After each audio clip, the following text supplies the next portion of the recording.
Hello, नमस्कार सभी को। आज का हमारा टॉपिक है गुप्त वंश का राजनीतिक इतिहास। इस टॉपिक को हम पढ़ेंगे, गुप्त वंश का राजनीतिक इतिहास।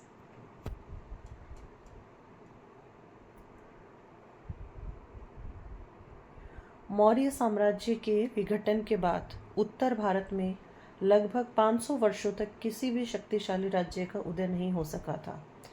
गुप्त साम्राज्य के उदय के बाद ही भारत में एक शक्तिशाली साम्राज्य का पुनर्निर्माण हो सका था। गुप्त राजवंश की जो स्थापना है वो लगभग 275 ईस्वी में महाराज गुप्त द्वारा की गई थी, और यह निश्चित रूप से पता भी नहीं है कि उनका नाम श्रीगुप्त था अथवा केवल गुप्त। श्रीगुप्त का कोई भी लेख अथवा सिक्का नहीं मिलता। 2 मुहरें मिलती हैं, जिनमें से एक के ऊपर संस्कृत तथा प्राकृत मिश्रित मुद्रालेख गुप्तस्य तथा दूसरे के ऊपर संस्कृत में श्रीगुप्तस्य अंकित है, उससे संबंधित की जाती हैं। गुप्त साम्राज्य का जो राजनीतिक इतिहास है वो श्रीगुप्त द्वारा 3री शताब्दी ईस्वी के अंत में शुरू हुआ और चंद्रगुप्त प्रथम द्वारा इसे वास्तविक विस्तार दिया गया था। तो गुप्त साम्राज्य का जो शक्तिशाली शासक हुआ था वो है चंद्रगुप्त प्रथम।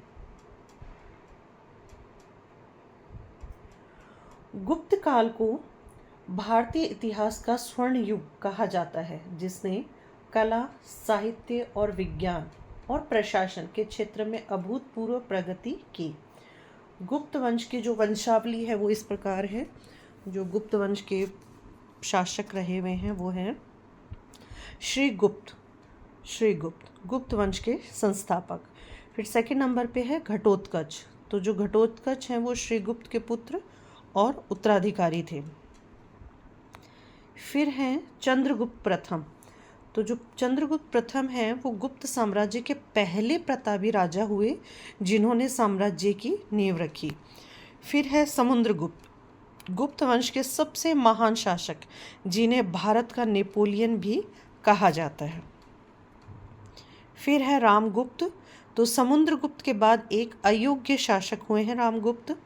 फिर उसके बाद में है चंद्रगुप्त द्वितीय, जिनकी उपाधि थी विक्रमादित्य, एक शक्तिशाली शासक।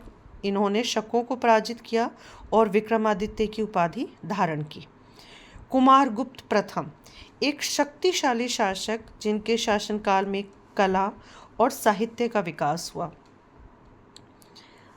स्कंदगुप्त, गुप्त साम्राज्य को हूणों के आक्रमण से बचाने वाले एक महत्वपूर्ण शासक।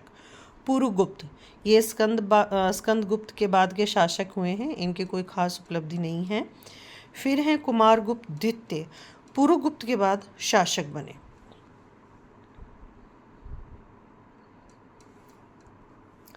फिर हैं बुद्धगुप्त, एक महत्वपूर्ण शासक जिनके शासनकाल में गुप्त साम्राज्य का विस्तार हुआ।